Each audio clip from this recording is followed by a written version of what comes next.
ನನ್ನ ಪಾತ್ರ ಬಗ್ಗೆ ಹೇಳಬೇಕು ಅಂತ ಅಂದ್ರೆ it's full fun field cute.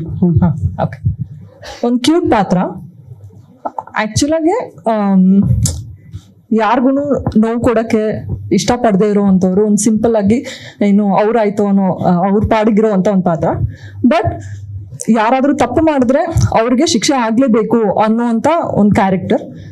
ಆದರೆ ಅವ್ರಿಗೆ ಗೊತ್ತಿಲ್ದೇನೋ ಅವರಿಂದನೇ ತಪ್ಪಾಯಿತು ಅಂತ ಅಂದಾಗ ಅವಾಗ ಅವ್ರಿಗೆ ಏನು ಡಿಸಿಷನ್ ತಗೋತಾರೆ, ಏನು ರಿಯಾಕ್ಟ್ ಮಾಡ್ತಾರೆ ಅನ್ನೋದನ್ನ ನೀವು ಸಿನಿಮಾಲ ನೋಡಬೇಕು. Yeah no that's it.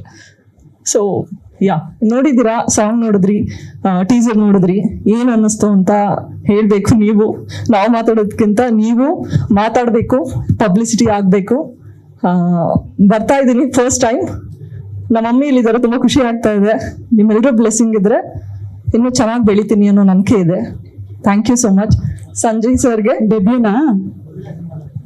ಹಾಂ ಹೌದು, ಅಂದರೆ ಸ್ಕ್ರೀನ್ ಮೇಲೆ ಬರೋದು ಇದೆ, ಫಸ್ಟ್ ಫಿಲ್ಮ್ ಆಗುತ್ತೆ. ಮಾಡ್ತಾ ಇದ್ದೀನಿ, ಒಂದು 3-4 ಸಿನಿಮಾ ಆಗಿದೆ.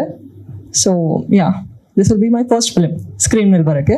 ಅದಕ್ಕೆ ನಾನು I take this opportunity to thank Sanjay sir for giving this film. And ಈ ಪಾತ್ರನ ಮುದ್ದಾಗಿ ನಂಗೆ ತೋರಿಸೋದಕ್ಕೆ ಅವರು ಚೆನ್ನಾಗಿ ಬರೆದಿದ್ದಾರೆ. ಆ್ಯಂಡ್ DOP ಸರ್ಗೂ ಥ್ಯಾಂಕ್ಸ್ ಹೇಳೋಕ್ಕೆ ಇಷ್ಟಪಡ್ತೀನಿ. And I love her, Lakshmi ma'am. ತುಂಬ ದಿನ ಆಗಿತ್ತು ನೋಡಿ, ನೈಸ್ ಮೀಟಿಂಗ್ ಯು.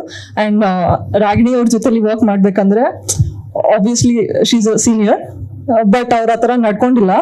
ತುಂಬ ಫ್ರೆಂಡ್ಲಿ ಆಗಿದ್ರು, ಏನು ಇನ್ಪುಟ್ಸ್ ಕೊಡ್ತಾ ಇದ್ರು. ಆ್ಯಂಡ್ ಹರೀಶ್ ರಾಜ್ ಸರ್ ಆಗಿರ್ಬೋದು, ಎಲ್ಲರೂ they made be very comfortable ಅಂತ ಹೇಳ್ಬೋದು. I was so happy and I am happy now. Thank you so much for this opportunity.